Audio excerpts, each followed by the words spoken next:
Yeah. Okay, well, good morning, and if I can get a motion to reconvene in open session, moved by Chair Redmond, Councillor. Yeah, sorry, I'll be. Thank you, Mr. Chair. Yeah. I'll be okay in one day. Thank you, we're now reconvened in open session.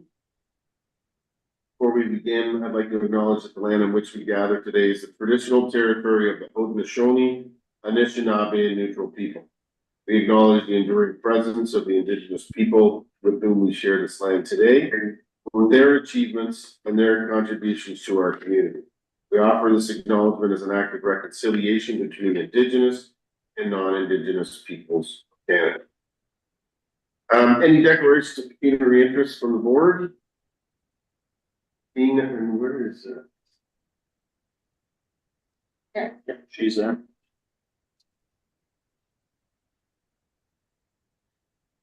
Okay, I don't see here, so I'll assume that she hasn't spoken up. Okay, close, session recommendations, there are none. I think we have a delegation today, if I'm not mistaken. Sarah Shafiq and Fazia Mazar from the Coalition of Muslim Women. On. Yeah.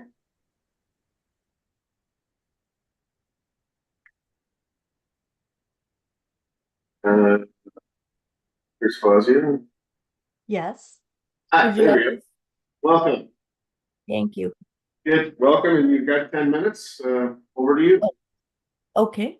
So, Megan, are you sharing the presentation or Yeah, it's up on the Okay. screen. can you? Yes, perfect. And thank Yeah. you. Just give me 1 second. Okay, so we'll start now, and I can continue to say when you move to the next slide. Okay. Sure. So the next slide, please. Thank you. Oh, how do I see it? 1 second. Sorry. So sorry. Okay, so here we are. I'll be here. I don't leave Zoom now. Start from now. So Coalition of Muslim Women of KW, as many of you know probably, was founded in 2010 by a handful of racialized Muslim women. Now we're a charitable organization with 16 full-time staff and about 100 volunteers. CMW offers innovative programs and services to empower racialized Muslim women, and increasingly now their families and their communities while addressing issues of gender-based violence, racism, discrimination, and Islamophobia. CMW's uniqueness lies in its persistent efforts for the change in the systems at the systems level, social and societal levels through advocacy, bridge building, education, awareness raising, and outreach. Next slide, please.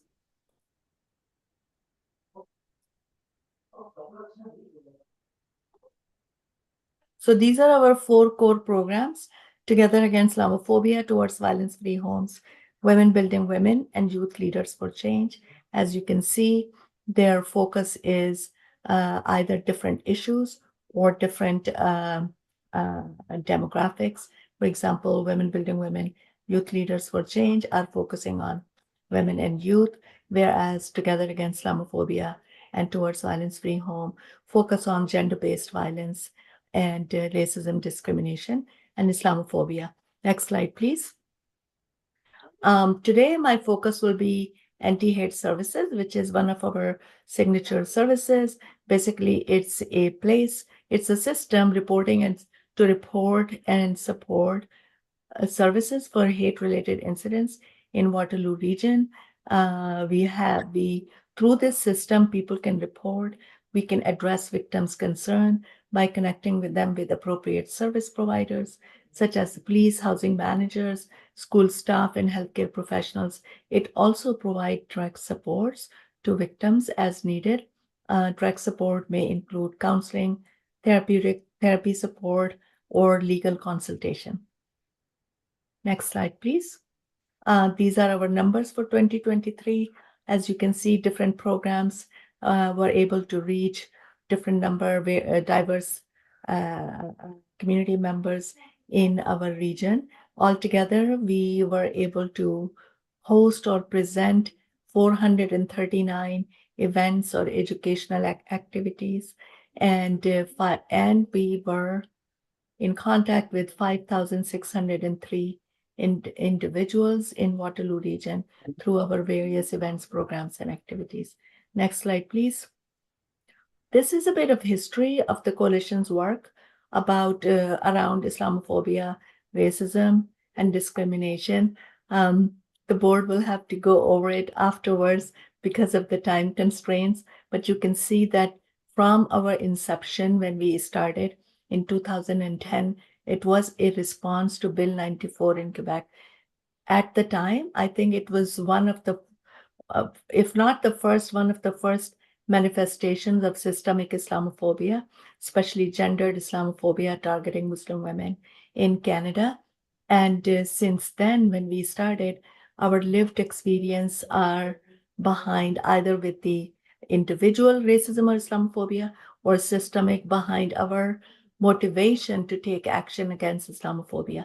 And you can see how from 2010, there is a history, and these are only bigger milestone.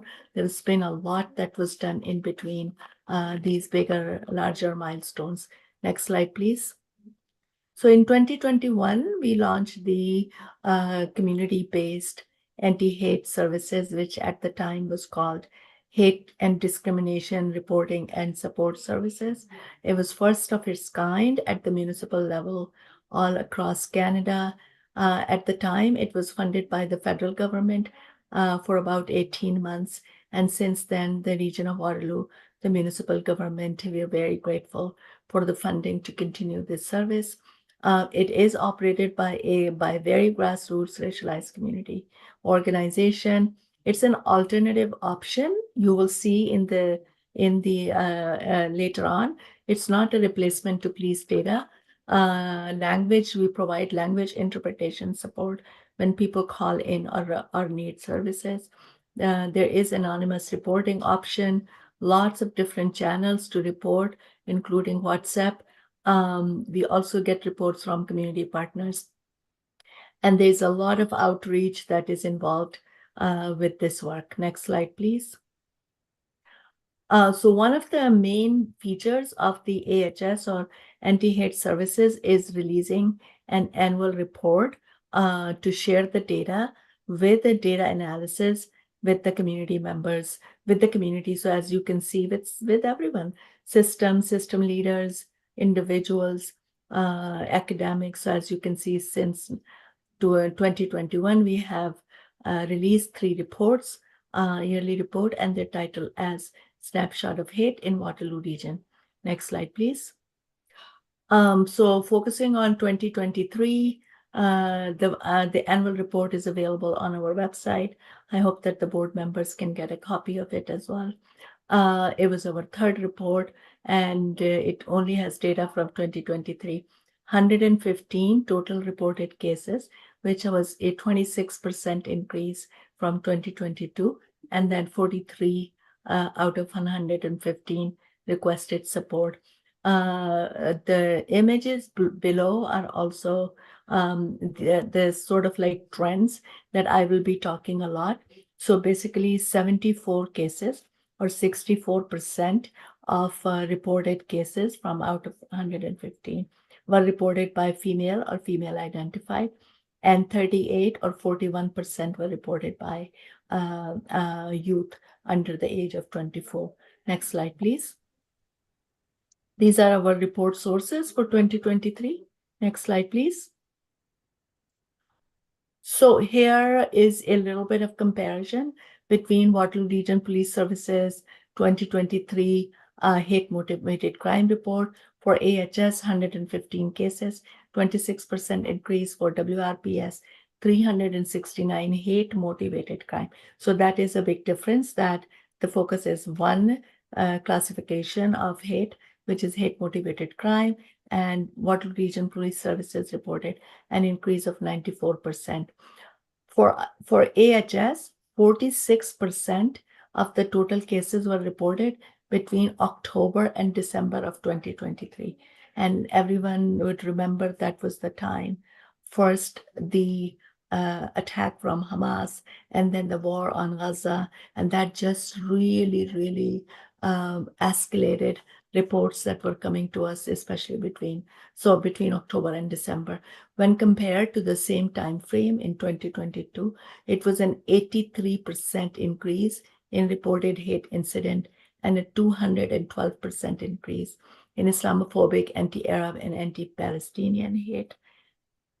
41% of the cases documented by AHS, individuals self-identified as Arab, 26% South Asian, whereas WRPS reported 190 race-based hate-motivated crime, most often targeting Black individuals, followed by South Asians and Arabs.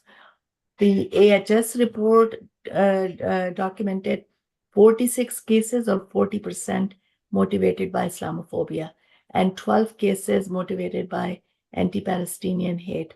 WRPS reported a total of 67 hate-motivated crimes targeting religion. However, as far as I understood from the image, only 2 of the 67 cases are reported as directed towards Muslim identity. Next slide, please.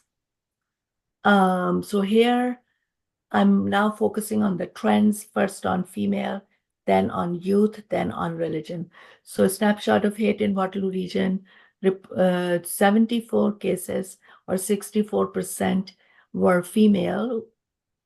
And when we analyze the data, a trend tying religious or cultural clothing directly to the victim's experience of hate emerged. So clothing was mentioned directly. So the perpetrator would mention clothing directly in verbal hate or harassment cases, especially.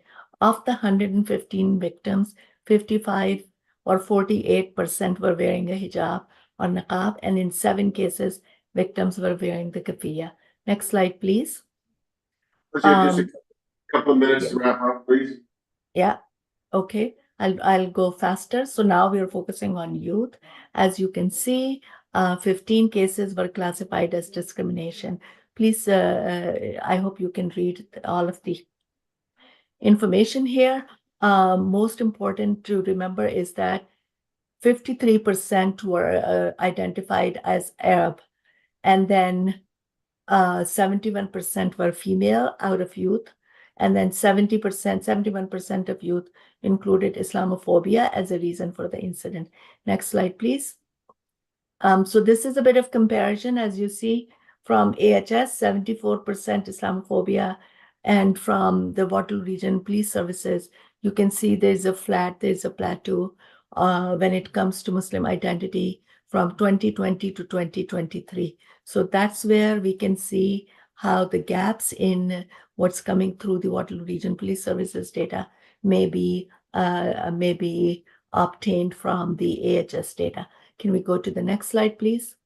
So again, this is about the race, and you can see the difference, and again, how sometimes the gap that is there with the Waterloo Region Police Services data can be filled with the data from AHS services. Next slide, please. It's almost done. So the last thing that I would like to mention is that the Waterloo Region Police Services 2023 report is a bit, so in some aspect, it's really aligned with what we see at the national level.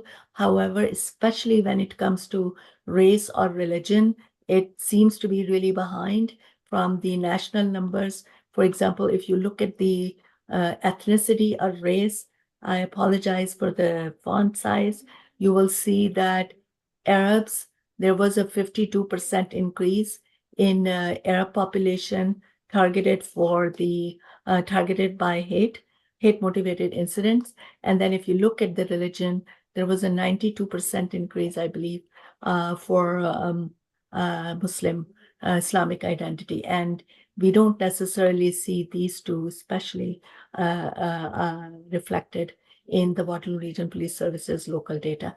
Next slide, please. So that is thank you. And you give me 30 seconds.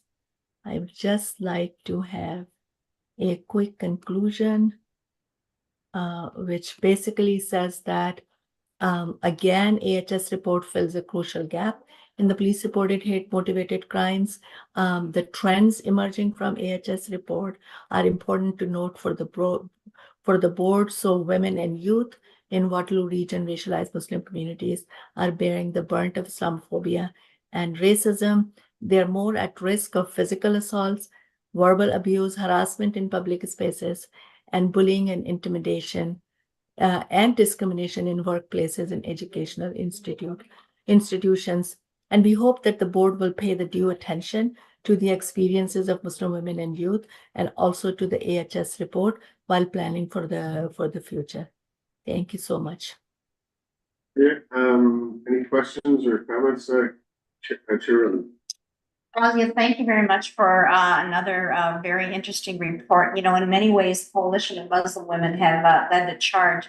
I sort of have two questions that I think are a bit related. On the one slide, you talked about sources of data. I'm wondering what your relationship is like with other community groups who obviously would have the same concerns about anti-racism and intimate partner violence. And I guess that led me to thinking, what is your relationship like and your participation on the community safety and well-being? Because I know that those are two huge pillars in how we go forward addressing that within the community. Definitely. I didn't talk about our participation from the beginning with the region of Waterloo anti-racism strategy and plan. I was on the steering committee, because I'm trying to remember the name of that group, the committee that was formed at that time. And we've been involved from the beginning with the community safety and well-being plan, and really, really very grateful for combating hate, to see combating hate as a main pillar for the community safety and well-being strategy. In terms of partnership with or collaboration with other racialized communities, we're trying our best. We're reaching out to them. I would say all of them are aware of this issue, but I think it's such a complex issue that a lot of racialized communities, let's just not talk about racialized communities, even other sort of communities, let's say 2S LGBTQ plus communities, there seems to be a what's the opposite of readiness? Not ready to take action, like action, maybe capacity, maybe like a lot of other issues. But people are very aware, racialized communities and other minority communities, this is their lives every day. It's interesting how we have seen in the last 2 or 3 days, people who are very close to us, who never thought that they would be targeted in the community, they were targeted with hate in the community. It's very interesting. Thank you for that response, Fazli. I guess I would just really hope that you continue to reach out and provide a safe place for other people to enter into, because I think it's really important. It impacts so many sectors in our community. But thank you very much for your leadership. You're welcome. Thank you, Chair Thank Badman. you. Further questions? Thank you, Fuzzy. Appreciate your time this morning. Thank you. Okay, moving on, we're on to the consent agenda items. Does anyone have any of the items they'd like to take it off? I think it includes minutes, past minutes, the board schedule, and several third quarter updates, regular updates for us. If not, I'll entertain a motion to approve the consent portion of the agenda, moved by Jim, seconded by Sandy. All those in favor? Okay. We'll move ahead. Business arises from the minutes. There is none. Correspondence, there is none. Police service reports. I think we're on the chief of police reports. Chief, do you want to introduce 12.1, the WRPS Intelligence Notes Quarter 3? Yes, thank you, Chair McLean and members of the board. Good morning and happy November. Very pleased to welcome Hassan Siddiqui, who will provide an overview of the intelligence reports, and he will also stay on for the next report, which is presented in tandem as well. So over to you, Hassan. Thank you. Thanks so much, Chief. All right.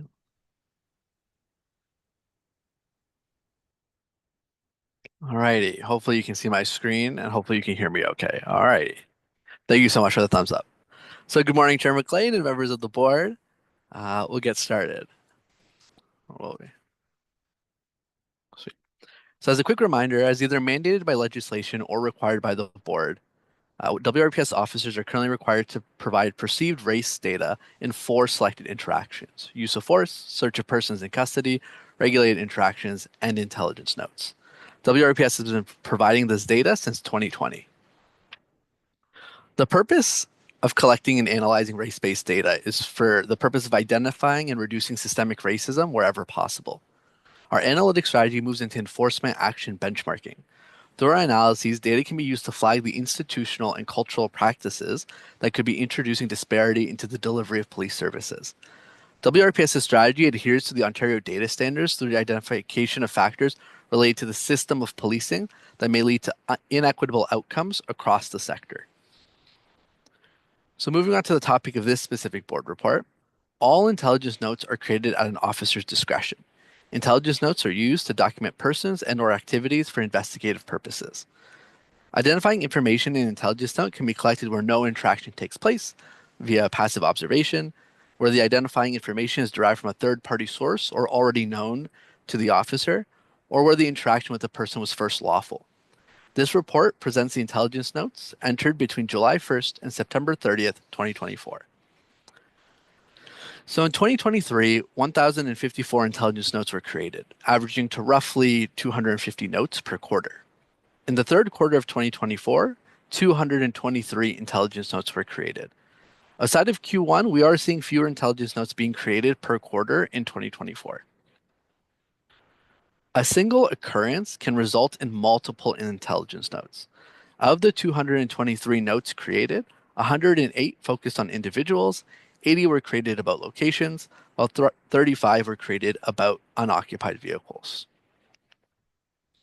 When officers create an intelligence note, they are asked to identify the rationale for documenting information. A single intelligence note can have multiple rationales, so the numbers here will sum to greater than 223. Similar to what was observed throughout 2024, intelligence notes were most often created to document associations between people, places, and vehicles, followed by documenting information related to drugs or drug trafficking.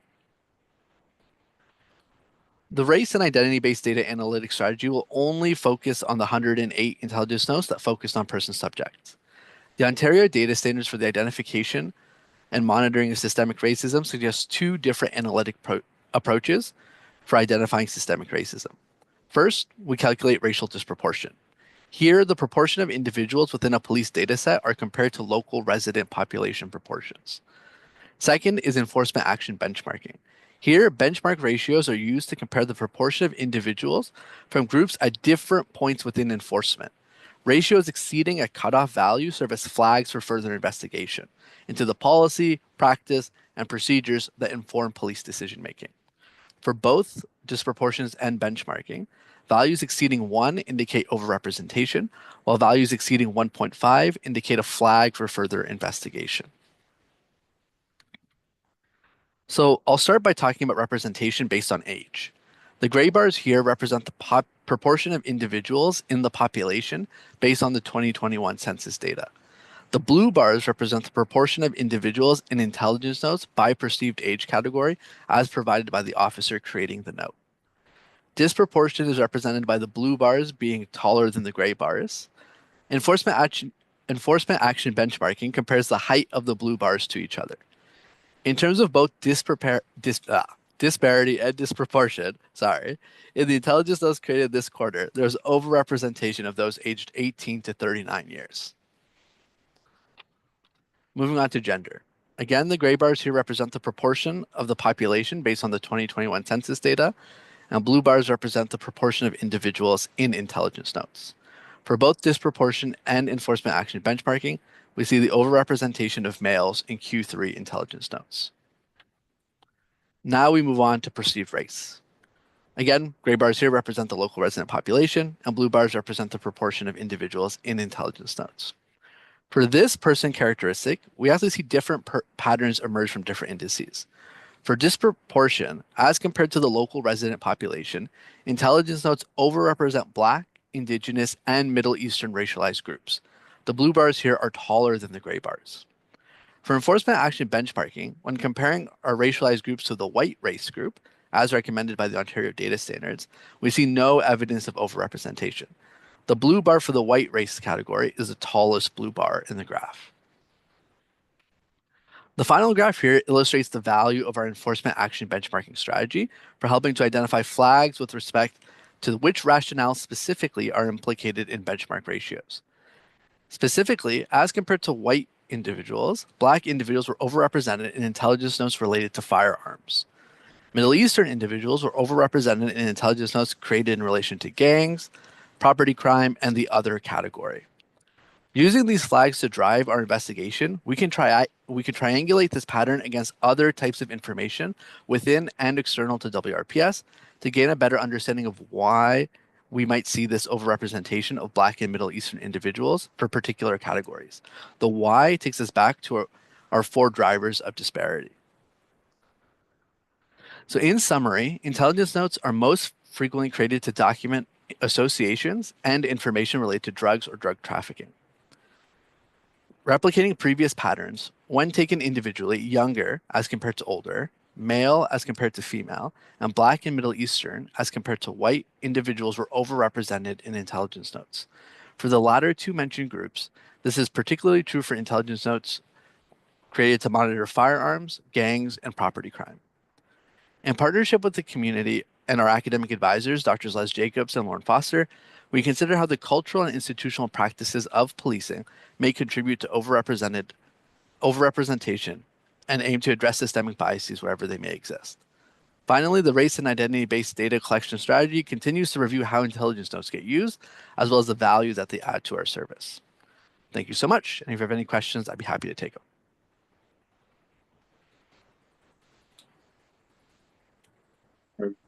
Any questions? Chair.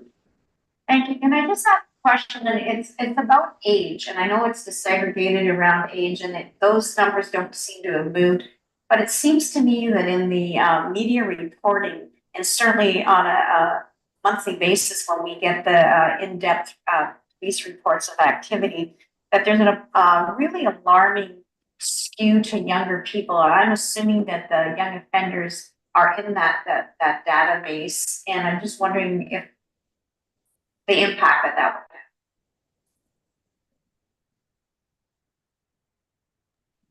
would have. Hassan, do you have any insights that the data points us to, or there's Mandy Williams as well? Yeah. Amanda, you just turn your camera on. Do you want to take this or shut up? Sure, I can. I mean, we actually see very few young people in Intel notes. And where we do see them, we will pull them out specifically. So the younger category is typically left blank over time.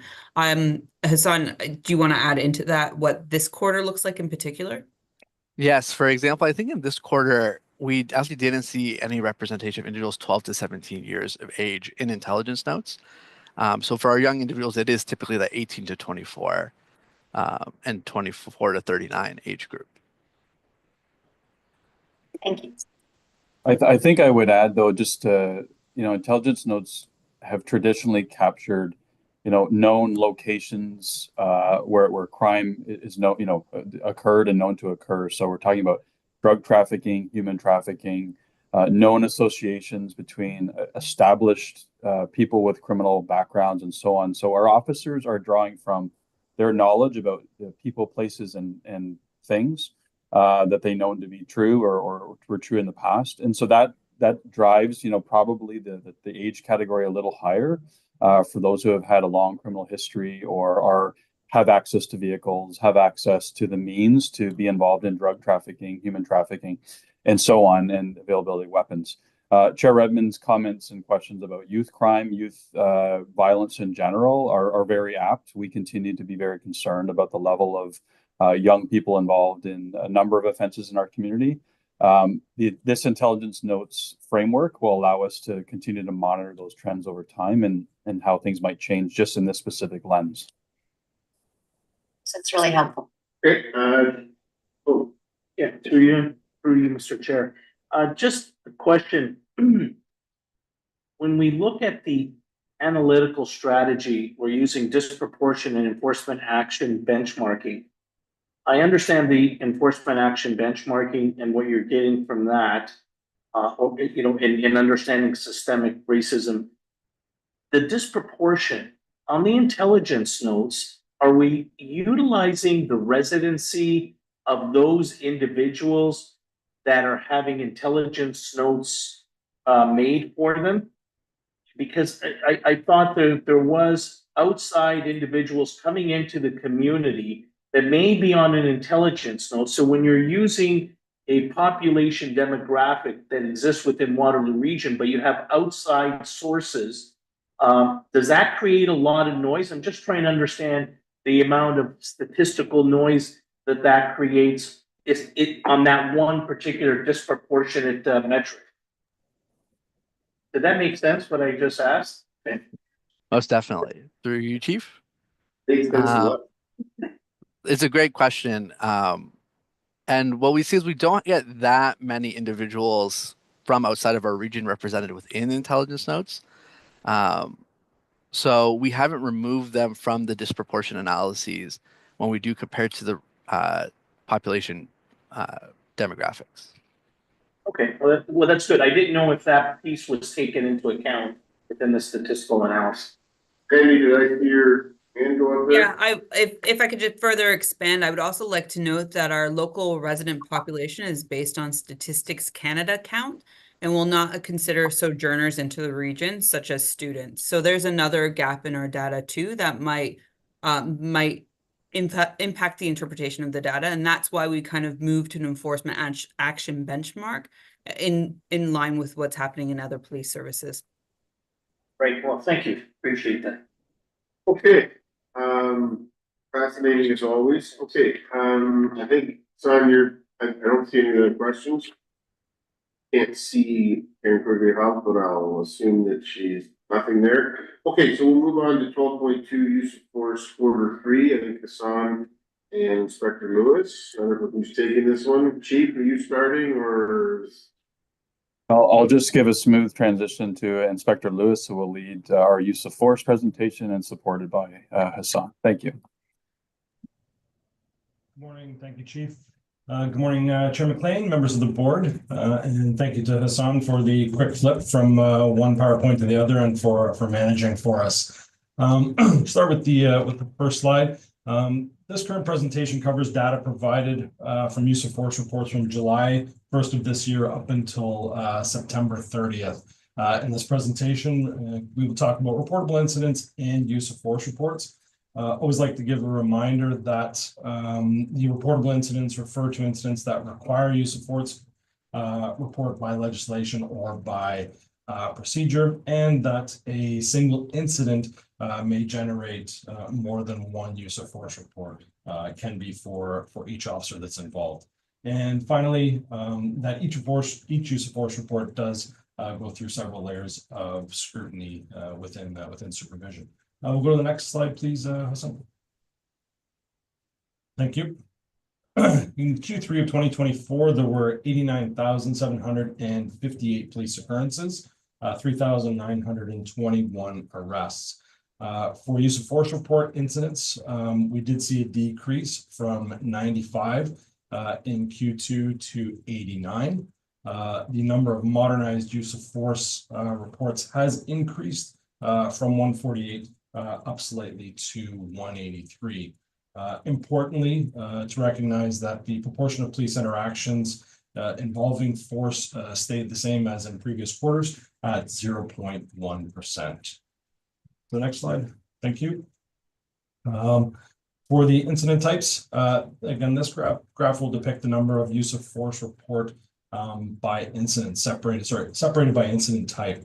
Consistent in what we've seen with what we've seen previously. The most common type represented is weapons calls on your far right, if we're looking at the right screen, and then to the left, warrant execution. Again, consistent with the past.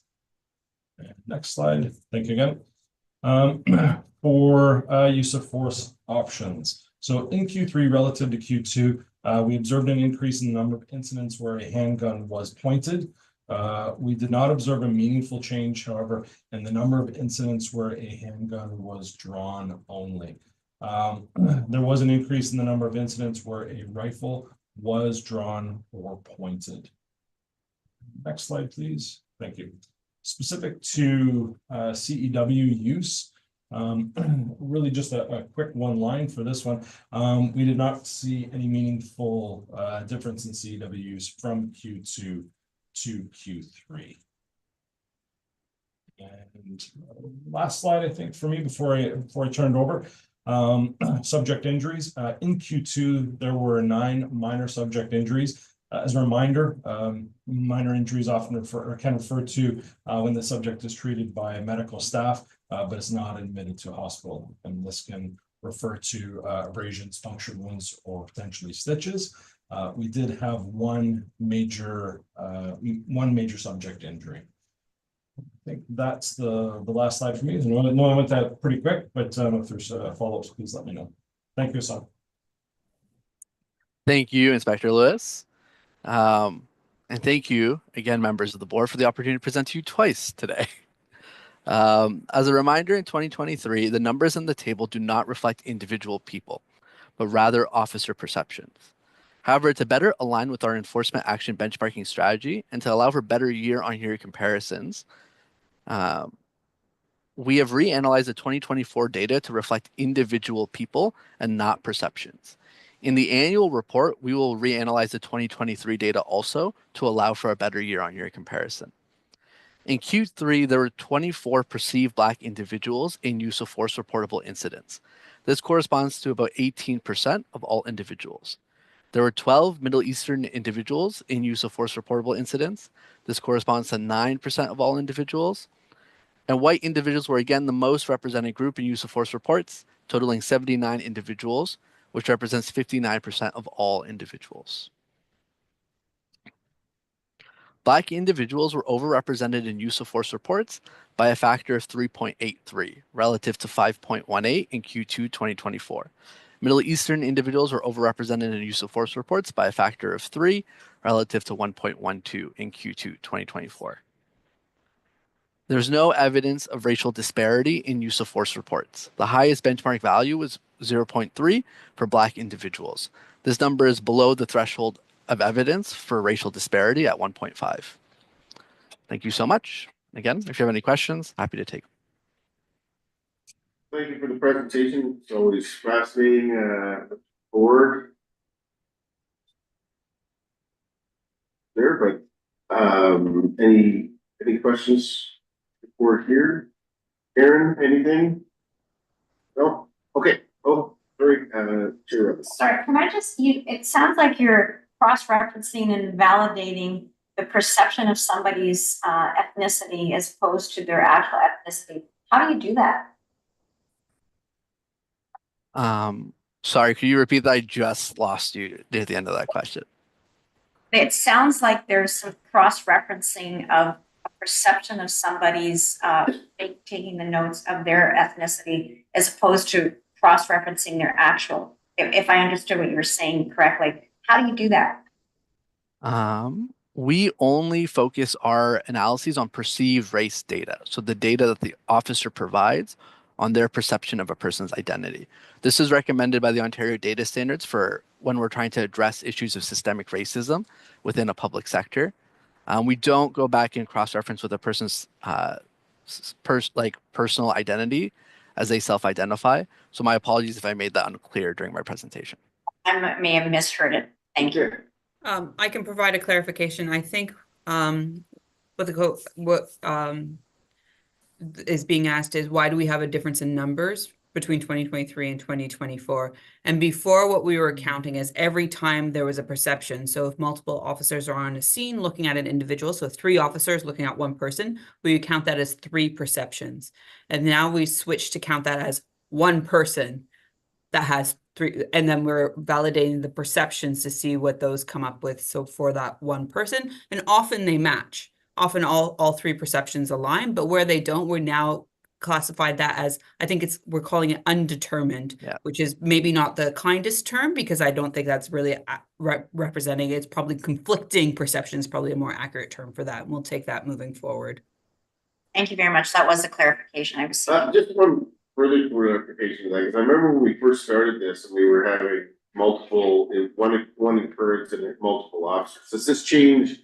We have to go back to set the baseline, because if or we just recognizing that on a go forward basis, you know what I mean? Like if you did 2 years ago, if you had 3 officers and you were counting it as 3, but this year you're doing it 1, like you don't want to have apples to apples comparison so that you can see the trend. So I guess that's the question. Yes. So prior to 2023, we also only did our analyses on individual people and not perceptions. In 2023, the Minister of the Solicitor General introduced a new modernized use of force report. And as a result, it became sort of easier, like the data came in the form of perceptions and not individuals.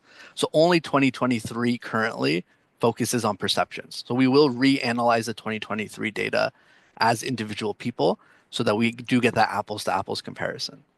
And that's the same for everyone. Everyone would have the same, like every service that's monitoring the stress front will have the same issue. That in 2023 it did, you did it on one set of criteria, and now moving forward it's changed. You may redo it, but everyone's got the same. So you'll see from service to service and geography to geography, it would be common.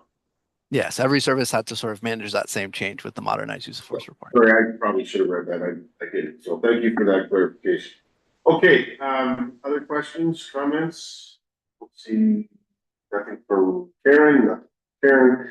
Okay, thank you so much. Always interesting, and we'll look forward to your next report in the next quarter. Moving on, Chief, I think we're on to September financial variance report.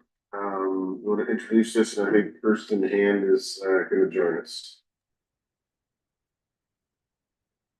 That's correct. So Kirsten, our Director of Finance and Assets, will join us for this and the next presentation as well. So Kirsten, turn over to you. Thank you. Thank you. I will just share my screen.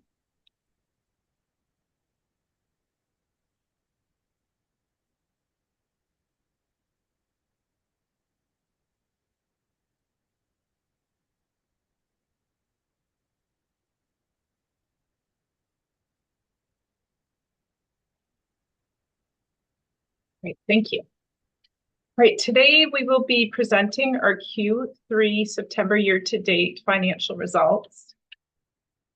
From a year-to-date perspective, the net levy is at 96% of the budget year-to-date.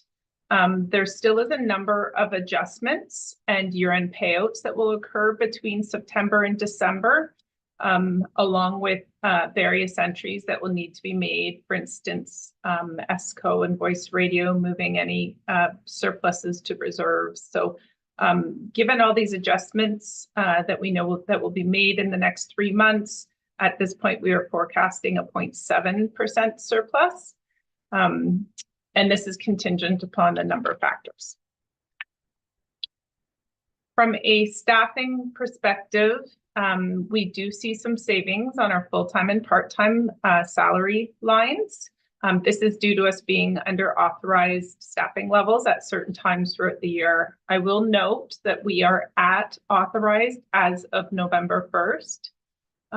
Offsetting those savings is overtime.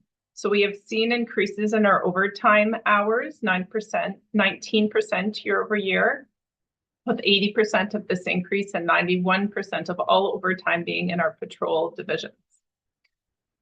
Benefits are also under budget to date due to a number of items, including lower group life, WSIB, retiree,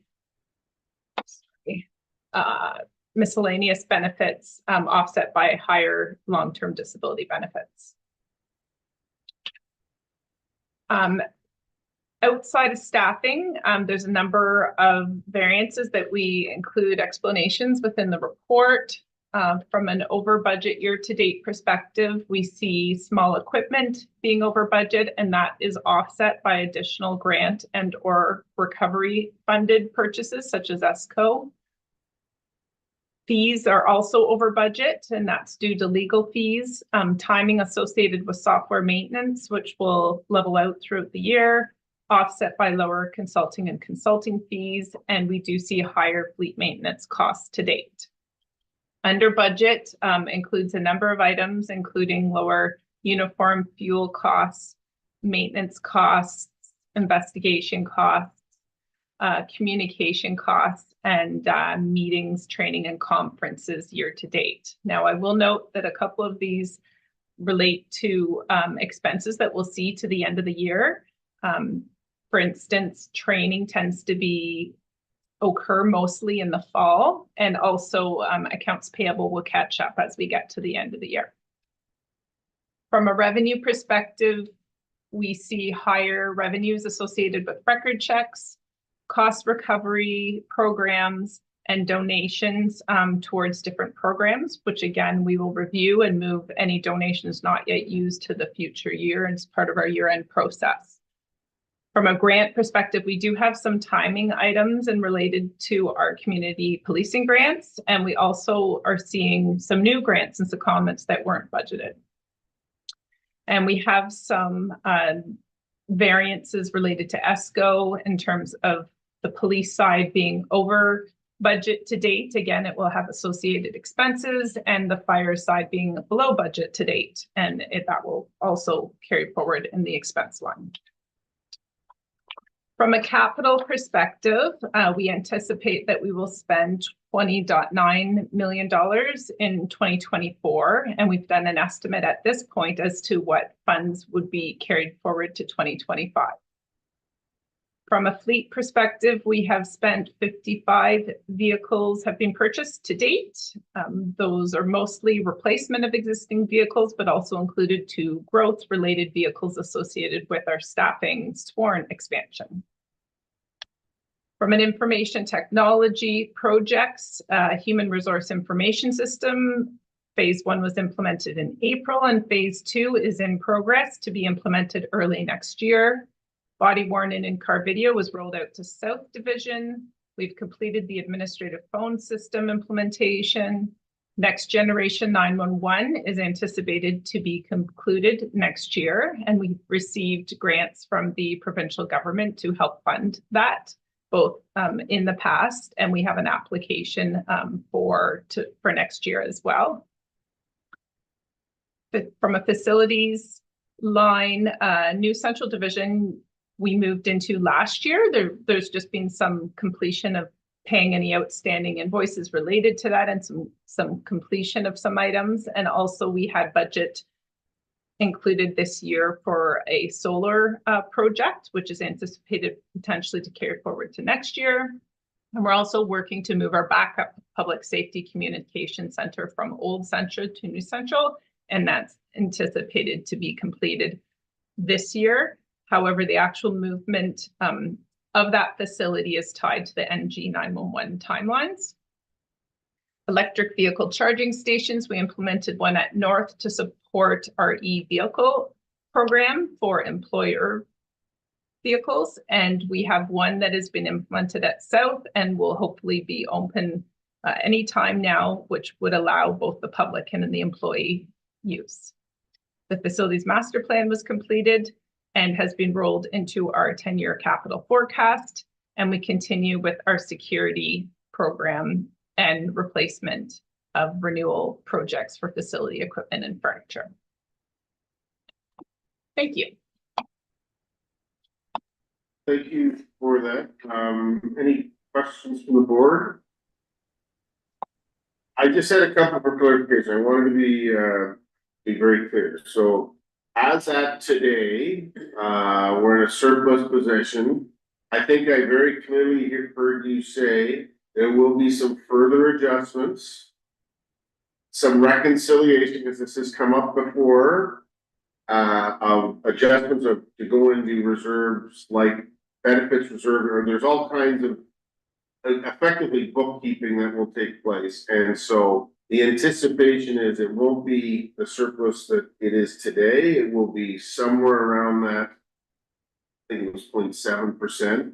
So just for everyone watching and for our purposes here when we're doing the year end, small surplus once we do the bookkeeping. So I don't want anyone to use this month's numbers and think it's final numbers because it's not. Correct? Correct. Okay.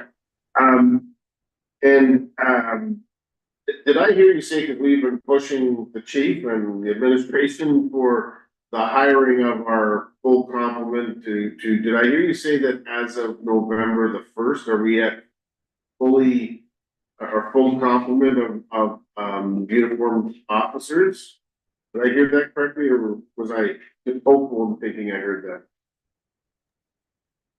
We will be at full authorized complement as of November 1st, and we'll be at our sworn complement before the end of the year, yes. Awesome. This great news, and congratulations to, well, the whole team, Chief, because it's a whole of service effort to have done that recruiting, and that's good news for us. That we've made that progress. So I just wanted to clarify all those things. I thought that's what I heard as well, and I think that's great news. Okay, any other questions for Kirsten? We'll see. Sure. Kirsten, you're way better at math than me. And I guess I'm just wondering, one of the things that we've done for the budget at the region of Waterloo is talk about the risk if we don't invest in some of the unfunded liabilities. And I'm wondering if that could maybe come back at a future date after we've sort of done the gives and the gets, as Ian's pointed out, that will happen between now and the final budget, because I think it's really important for the board and the community to realize that there's risk if we don't continue to fund those unfunded liabilities. I'm thinking specifically of benefits and other issues.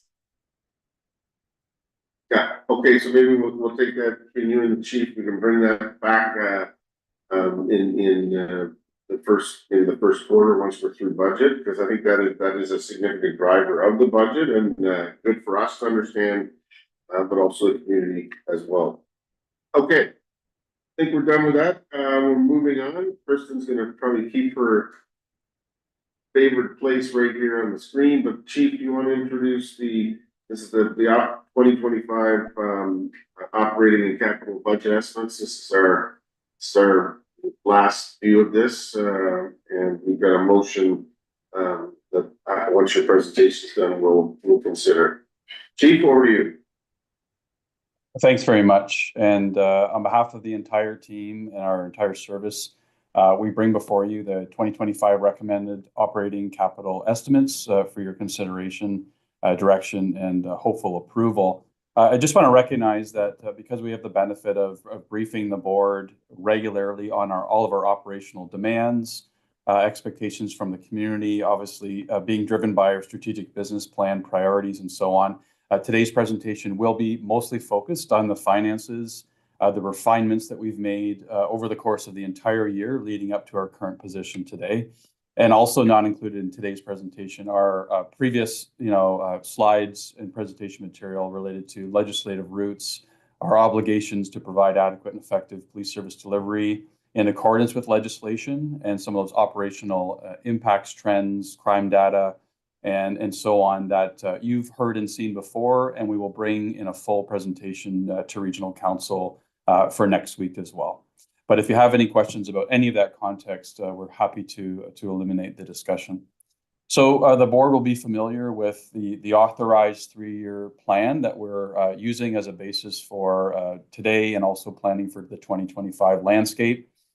So we are in the second year now, finalizing the multi-year hiring strategy of officers, looking to keep pace with our community and also balancing fiscal prudence for ourselves and all of community needs. So last year, we have successfully caught up to hiring the 19 approved additional officers. In 2024, As of this week, we will have secured all of our full authorized complement of officers for 2024, bringing us to a flush staffing landscape in this year, allowing us as a launching pad to complete the third year of our authorized and recommended plan for 2025, which would be the additional 18 officers. The board will also recall that this was a 2022 analysis that was conducted internally, also supplemented by an external consultant analysis that recommended the immediate infusion of 55 frontline officers. And just again, for some historical expansion context, we can recognize that since 2012, there has been varying levels of investment and attention to the requirements to add to our complement as the community grows. So you can see displayed all the way back to 2012. There were years where there was no additions to any degree in terms of our sworn complement. 2019 had a spike, a couple of years of non-adding. And then we can see that in the last number of years, we've been seeking to catch up to provide a smooth staffing landscape meeting the needs of today, but also planning for tomorrow. I think it's important for our board and community to understand the comparative landscape as well from a financial perspective. And so what you see displayed here is amongst the big 12 police services in Ontario, where we stand in terms of the financial obligations in terms of a tax levy perspective. So outside of Halton Region and Ottawa, Waterloo Region residents pay the third lowest cost for policing per resident cost.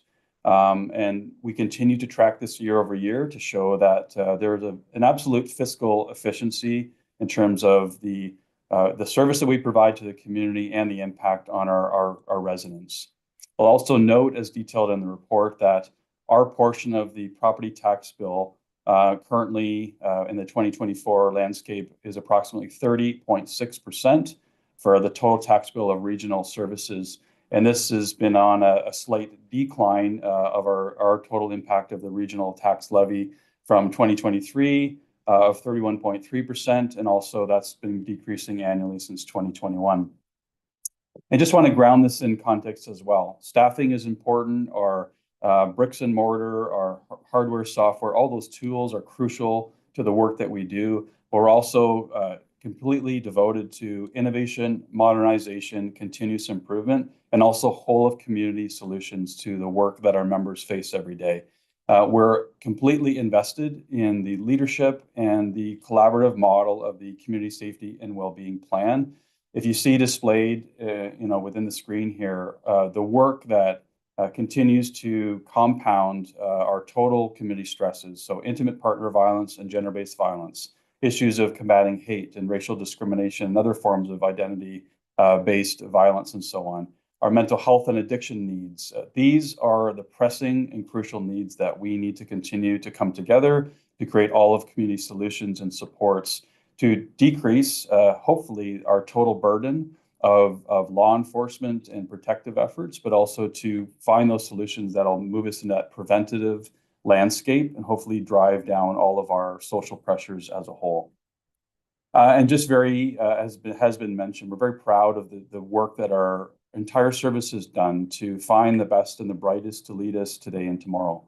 We have reached the state of full authorized complement for our sworn officers. This has been a long journey to align to a changing landscape. And with the support of the province of Ontario, some expansions at the Ontario Police College has allowed us to onboard 69 new sworn officers in 2024, also to start our modest cadet program and modest part-time officer program to allow us to create the funnel of new members to our service and also staffing and operational stability. So we're very proud to have achieved this landscape. And I know there have been narratives that have sought to challenge and to criticize our ability to find the necessary human resource capacity, and very proud that we've reached this pinnacle. I now turn it over to Kirsten Hand to talk about the refinements and the direction that we've received from the board to drill down on our financial landscape.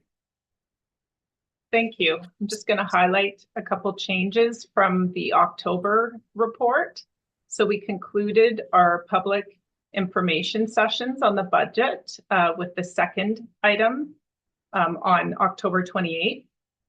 We went back and continued to review our operating budget estimate and further reduced it by $726K. So as a result, throughout our internal review process, we have removed 5 million or 2.2% from our 2025 operating budget estimate. Through those reviews, we also reduced our 2025 capital request by 1.3 million. We did hear back from the region, and the tax assessment rate has increased to 1.81%, which will have a positive impact on our tax impact, which I'll go through a little bit later.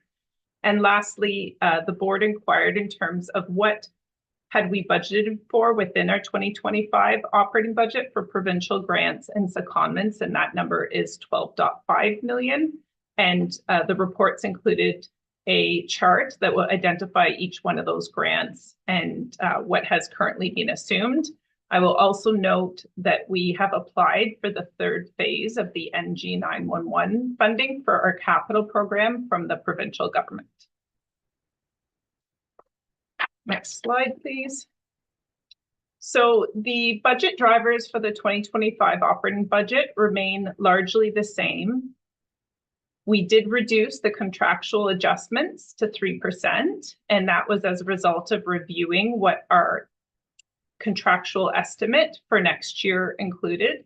I noted before that our collective agreements are expiring at the end of this year. We continued to see benefit cost impacts that did not change from our October report, where we identified increases due to the enhanced CPP program, WSIB, health, dental, long-term disability, retiree costs, and the impact of rising salaries. The staffing expansion did not change from October as well, and that outlines the multi-year staffing plan that the chief has taken us through. Other salary changes included impacts from our emergency services cooperative, pilot projects to implement cadet and part-time police, and the phasing of our active staffing model. And that was offset by the increase of our salary gapping provision by $1 million. And so it's now at $3 million in our 2025 operating budget. We continue to focus on reserve contributions to ensure that they appropriately fund our capital program and also put aside monies for unfunded liabilities. We continue to invest in technology to improve our service in areas such as electronic note-taking, interview recording technology, human resource information system support, artificial intelligence, security upgrades. And also we did see some other smaller cost increases, including the implementation of the new Community Safety and Policing Act, and that was offset as well by revenue increases. Thank you. Next slide. So as a result, our operating budget totals $252 million. That's an increase year over year of 10.5%, or an increase of 24 million year over year. The tax impact on the police portion of the property tax bill is 8.56%. Next slide, please. On the capital side, the only changes from the October report was that review of the 2024 carry forward, which we did through our Q3 variance analysis. The other change that we did was just relook at the spending over the next so many years for the Public Safety Communications Center. So there was no change to the total numbers, but it was just a movement of funds out of the next couple years into future years. So the 10-year forecast totals 426 million, and the impact in the 2025 request only of the new Public Safety Communications Center is only 610K. Thank you. Okay, thank you, Kirsten. It was very succinct and to the point, very helpful. What the main drivers are Chief Crowell, do you have anything else you'd like to do before I open it up to the board? Just a couple more, just closing slides here. And thank you to Kirsten. So just again to highlight one significant responsibility that we have on behalf of our entire community and working with the region of Waterloo is this regional support service cost. So the board will be familiar that more than $9 million of regional focused services fall under the WRPS budget. Primarily, that is the communications center 911 costs, also known as the Public Safety Answering Point or PSAP. And so as we look to continue to provide the best and necessary service to the community when it comes to emergency communications and emergency management support in many ways, this is a crucial undertaking, and we look forward to working collaboratively. I'll highlight something that was even in the past couple of weeks within the media sphere is the responsive bylaw across the region of Waterloo to fireworks and other pressing needs such as that as people gather and celebrate in or out of permitted timeframes. And so those municipal bylaw service are one example of those services we provide in coordination with our municipal partners. And we're in active conversations to discuss how do we best address this need moving forward to serve the citizens of our region as a whole. And just to highlight that the proposed staffing investment from the SWORN side will again hope to stabilize our frontline patrol response and to mitigate some of the overtime pressures that we face, where the primary cost of overtime is seen on the frontline zone response to meet our mandatory sort of minimum staffing requirements. Cybercrime, fraud cases, and our sort of digital investigations on many forms, some modest increases into traffic services. And then what's crucial is to recognize is that as we grow as a community, we continue to need to support our civilian professional capacity. So this budget proposed recognizes that we need to continue to invest in our court care and custody provisions at the provincial courthouse, as well as our centralized care and control facility at Central Division. So special constables are a required addition, digital disclosure capacity, as well as some individual additions to wellness and peer support, our real-time operations center, IT, and also administrative support. So Ms. Karen Quigley-Hobbs did pose the question last month, what might it look like should we not move ahead with the recommended third phase of the staffing expansion? And these are the categories of impact. I can tell you that our hopes are to continue to meet the community's expectations in every way possible. We have queues of work and culminating priorities that every day are a major challenge for us to face. We have overtime costs and demands that are much higher than we would like. And as was remarked in an earlier presentation, is the onboarding of every officer is at least a 12-month undertaking. So recognizing that as we catch up to where we are and where we need to be, there's still a lag, and we continue to look at the operational impacts and the fiscal and management impacts of all of that. So the motions that are before you contained in the report are broken out into the recommendations for the operating budget estimate, as well as the capital forecast, and the report spell out those details. So I'll turn it back over to you, to Chair McLean, for dialogue and discussion. Thank you. Hey, thank you to Kirsten and the Chief. I do want to make note, Craig had to leave us because I did not do a good job managing our earlier meeting, but so he has his latest comments in our last meeting. He says it's comfortable moving ahead with this. But are there questions before we get to the motions from anyone on council? Anything from Eric Quigley-Hobbs around the table here? No? Okay, I would entertain a motion. Let's still do these one at a time, I presume. You want to do one at a time? One is that the Waterloo Region Police Service Board approved the Waterloo Region Police Service 2025 operating budget estimate net levy of $252,468,301. Moved by Tony, seconded by Jim. Any discussion? All those in favor? That's passed unanimously. The second motion that the Waterloo Region Police Service approve the 2025 capital budget estimate and the 2026 to 2034 capital forecast summarized in Appendix C, subject to final adjustments for 2024 carry forwards. Moved by Jim this time, seconded by me. No, I'm gonna go. I'm actually saw Karen was ahead of you. Karen Quigley Hobbs on the screen up there. Any discussion? If not, I'll call the question. All those in favor? That's passed unanimously.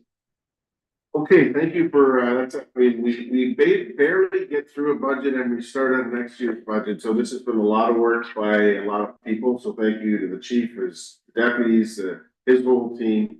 And I know we always spend a lot of time on the budget, going through the detail, asking the questions to make sure it reflects the new police act, and because that's what our job is to reflect the needs of our community. Thank you to everyone involved, and we'll look forward to, I think, Chief will be presenting regional council on 20th. So we'll look forward to that. Okay, so moving on, 12.5, community safety and well-being youth diversion, and that is that Inspector Matthias? Chief? That's correct. So Inspector Matthias has a short presentation today, but it's an exciting initiative that bridges together some of our commitments to the community safety and well-being plan broadly, but also an important discussion about our commitments to reconciliation and also addressing youth success and youth outcomes and diversion. So over to you, Aaron. Thank you. Thank you, and good afternoon, Chief and members of the board. I'll just share my screen here briefly.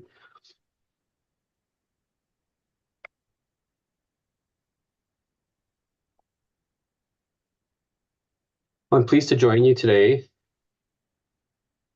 to provide a brief overview of youth diversion statistics in the region, along with an update to a developing partnership with Crow Shield Lodge and Starling Community Services. Looking back to our recently developed youth engagement strategy, we see that we've identified as a priority developing youth Criminal Justice Act pathways to diversion as an action under the Community and Youth Safety Strategic Priority. Optimizing our youth diversion efforts represents a significant opportunity for our members to contribute to meaningful and improved outcomes for youth in conflict with the law by connecting them with appropriate and evaluated diversion opportunities, with the intent that our future interactions are positive and not related to any type of recontact for similar offending behavior. I'll provide a brief overview of YCJA principles and diversion options. So looking at principles, the Youth Criminal Justice Act is intended to protect the public by holding young persons accountable through measures that are proportionate to the seriousness of an offense, promoting rehabilitation and reintegration of young persons who have committed offenses, and supporting prevention of crime by referring young persons to agencies and community to address circumstances underlying the offending behavior. And for those, we look to our diversion measures. And the first extrajudicial measures is a pre-charge option. And this, the Act directs police officers to consider measures other than judicial proceedings to deal with young persons who have alleged to commit an offense. This includes taking no further action, warning the young person, administering a caution, or referring the young person to a program or agency in the community. Moving to extrajudicial sanctions, this is a post-charge program, and it's used to deal with a young person alleged to have committed offense if the person cannot be adequately dealt with by a warning, caution, or referral, as previously mentioned. There's a number of factors taken into account, including number of previous offenses, seriousness of the offense, or other aggravating circumstances. And for the purposes of today's presentation, we'll be focusing on statistics related to our extrajudicial measures.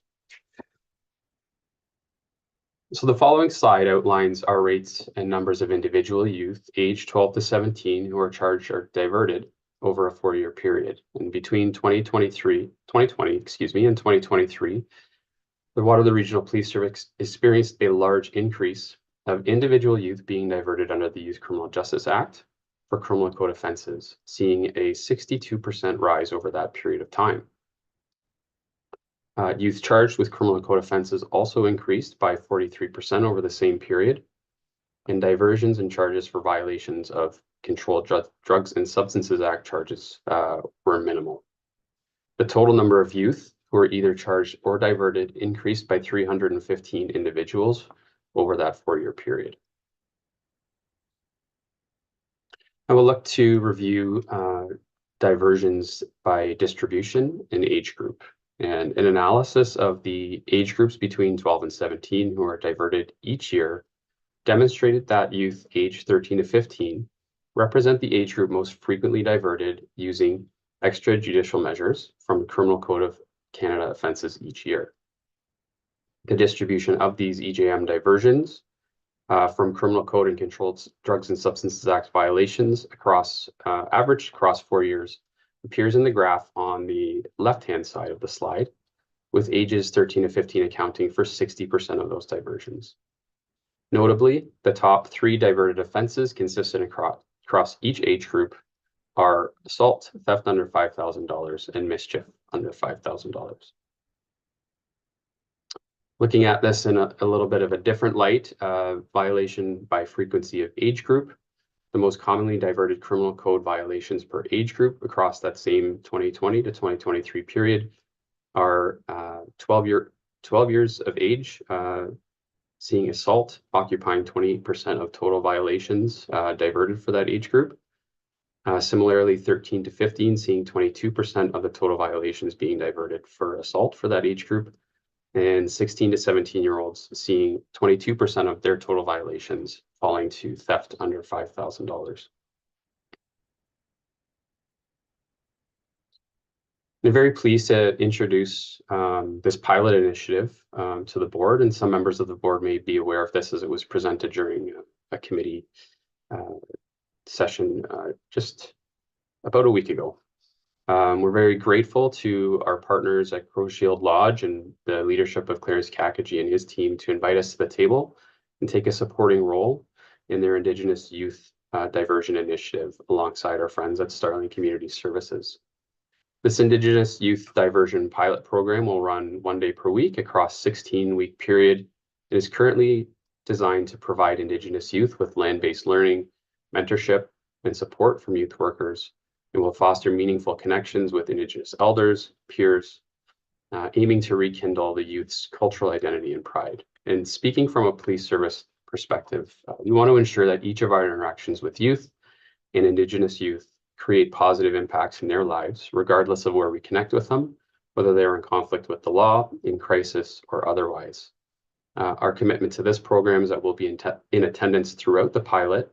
This opportunity allows our membership to make meaningful connections with Indigenous youth and community, helping us gain a better understanding of Indigenous teachings and knowledge, while contributing to our services efforts towards authentic reconciliation. And the value by having available programming such as the Eagle's Nest program that provides Indigenous youth with development opportunities that are meaningful to them, that are outside of the criminal justice system, we hope to be able to contribute to improved long-term outcomes for youth and also contribute to community safety and well-being using this initiative that Crow Shield Lodge has so thoughtfully put together. Thank you. Thank you. Any questions? Sure. Thank you, thank you. Thanks for the presentation. Just for clarity, the statistics that you're showing here, is it just Indigenous youth or youth across the whole spectrum? Thank you, Chief. That's all youth through the region. And do they, sorry, one more, do all the youth go through the program that Crow Shield Lodge operates, or are there different programs? So as we're currently designed, our diversions go to John Howard Society. So the value of this pilot is to make connections with grassroots organizations with our current larger provider, and we're looking to also build capacity for them as well, because we're dealing with some quite a few numbers of youth that we can really optimize our contact with. Thank you. Karen, quickly, Yes, thank you for the presentation. I'm just a quick question. When you mentioned the pre-charge and often that results in maybe the officer opting to do a referral to a community agency, is there a follow-up mechanism to know whether the youth actually followed through on that and completed it, or how does that kind of roll out? Go ahead, Aaron. You got a good handle on this. Yeah, thank you, Chief. Yes, so the way we're currently structured through John Howard Society, there is a report back and follow-up to determine who's completed and who has not, and sometimes that may result in a charge being laid if a diversion is not completed. But we saw a real opportunity with the numbers that we were dealing with, the amount of referrals being made versus the amount of diversions, where we can really seek to involve those youth in productive programs, whether community-based or continuing through John Howard Society. That's great. Thank you. you're right. So I guess mine's not a question as much as a comment, but before, when the Coalition of Muslim Women were here and I was talking about the framework of the community safety and well-being, it's these kinds of synergies I think that are so important. And it's so appropriate that this is coming on the following our budget, because clearly the vast majority of the budget of WRPS is investing in the people who are the strength of our service. And this clearly is about relationships, and that community safety and well-being, with the participation and the leadership of the police and Inspector Aaron Matthias, sorry, Aaron, I forgot your last name for a minute, has been really, really important to create those trusting relationships, because this is very much investing in upstream in a way that's very, very significant. So this is a yes and, it's not an either or. And I think it's a great example of us going forward, finding opportunities that will change lives. I know I asked the question earlier. I am so alarmed by the age of some of the people that we hear reported as being participants in crime, whether it's petty theft, whether it's drug dealing. I think that's a huge concern. And I think this would be a game changer for the youth that are able to participate. I think I agree. I mean, most of the budget is people, and that's how we invest in partnering with others, being on the prevention side, being visible to prevent, and then also do the investigations when we do that. So, great presentation. Okay, I think there's no motion there, so thank you, Inspector Matthias. We'll move on to, and Chair of the Senate, so we'll move on to the monthly police chief report. Chief Crowell.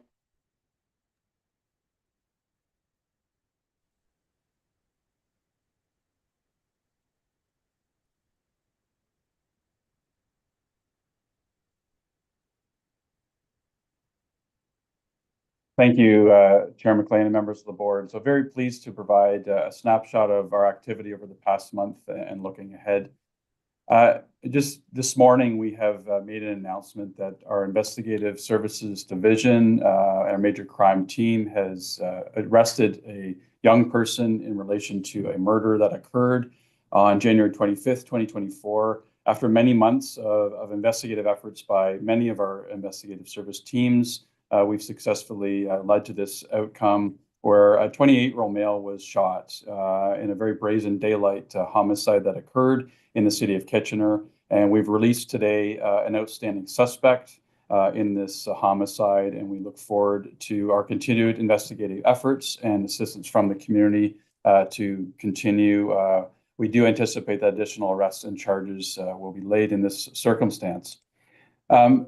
Again, along the theme that has been brought forward as well by board members is concerned about youth-involved crime.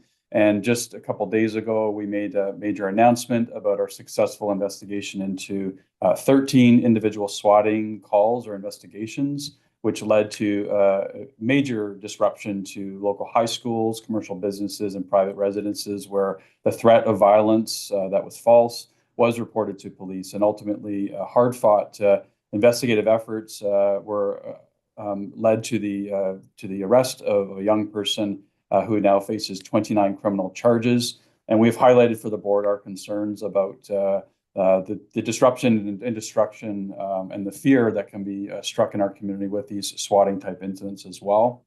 I want to highlight some amazing investigative efforts as well, that over a 3-month period, many of our investigative teams were able to accrue their efforts into a number of drug and firearms related warrants. And we have completed 5 search warrants in the past couple of weeks in both Waterloo Region and Wellington County that have resulted in a major seizure of cash, drugs, weapons, and vehicles as well. So our efforts to disrupt the landscape of organized crime and drug trafficking continue. And on a different but related front, we have recently, on October 24th, continued our efforts to conduct enforcement for the illegal operation of dispensing psilocybin, known as magic mushrooms, in the city of Cambridge. We've had tremendous efforts to effectively shut down a Kitchener location, continue to operate against the law. And we have had successful efforts. And ultimately, in this investigation, a 38-year-old male from Halton Region was arrested and charged with possession and purchase of trafficking. And we will continue our connected and collaborative efforts to combat organized crime in our community. We've also recognized a trend, although we've reported to the board concerns about an escalation of vehicle thefts and also carjackings. We've also noticed theft from vehicles being on the rise as well. And through the course of October, we saw 156 thefts from motor vehicles. And we are encouraging the public to take care with their belongings, their valuables, their identity documents, and to secure their vehicles as best as possible, and to report to police any suspicious or concerning behavior. As always, our road safety efforts are significant. You can see displayed our total traffic services and frontline efforts to combat the fatal 4 major offenses that you see displayed. And we are also proud to have launched this location at headquarters, the Mad Red Ribbon campaign that started on November 1st, heading into the new year. And this campaign really wants to raise the awareness to prevent and to stop impaired driving by alcohol and drugs. And we're very proud to have hosted our emergency service partners, supported by many community leaders as well. Along those lines as well, connecting and reaching the next generation, we were very proud to have hosted Take Your Kid to Work Day, where we hosted almost 50 of our own service members' children, and bringing them to see the insights and the incredible work and devotion that their parents display every day, and hopefully gleaning some insights into future career opportunities. We also have proudly brought on the largest class of 2024.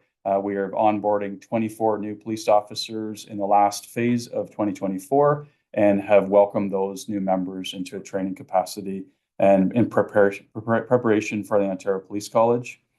And our efforts to connect with the community continue. We're very proud to support the United Way of Waterloo Region Communities campaign. And we had our first walk-run event called Halloway, which was hosted on Halloween.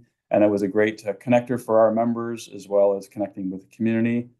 And our efforts in many respects are to be celebrated. So on November 4th, Catherine Conavoy, our corporate events coordinator, received a distinguished award from CAA to recognize her 23 years of dedication to the school safety patrol program. And she received an award, and our service also received an award promoting road safety and school safety across many decades. And our board will be aware that we hosted very proudly dozens of our own members and some incredible members of our community who are recognized at our award ceremony just last week, held in Cambridge. And it was an amazing night to recognize the incredible dedication, perseverance, and heroism of our members and members of our community. And so as we wrap up the month of October, heading into November, we have been very active in the community, whether it's recognizing Remembrance Day or Serving with Pride commitment. Will be continue to be active in many locations across the region, as well as our commitment to supporting and celebrating with so many of our community partners as we head into the fall. And we look forward to that continued collaborative effort. So on behalf of myself, both deputy chiefs, thank you very much to members of the board for your continued support. Thank you. Thanks, Chief. It's too bad you didn't have anything to do the last month, but, see, it sounds like you were all pretty busy, so thank you for that. Any questions or comments for the chief? Don't see any, so thank you for that. Move on, new business. Don't see any, future agenda items. See any information items? None. Before we close, a note to the media. Once we adjourn, members of the media are welcome to log into Zoom with the login details that were provided, where Chief Crown and myself will be available to take questions from the media. And with that, I'll entertain a motion to adjourn. Moved by Sandy and seconded by Jim. All those in favor? That's passed unanimously.